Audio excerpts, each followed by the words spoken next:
Semua barang-barang yang ada dekat rumah tu sebenarnya kita boleh buatkan aktiviti untuk anak-anak secara tanpa sedar.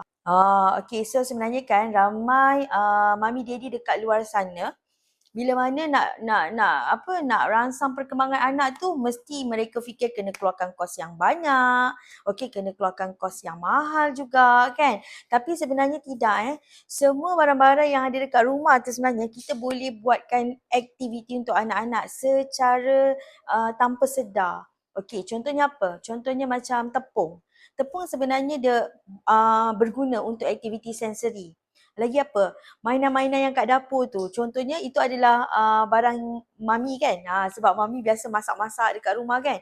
Tapi sebenarnya daripada barang-barang yang ada kat dapur seperti cawan, sudu, garpu yang selamat untuk anak, sebenarnya kita boleh main role play juga bersama dengan anak-anak. So sebenarnya dekat sini banyak je barang-barang yang dekat rumah, okey, kita boleh gunakan.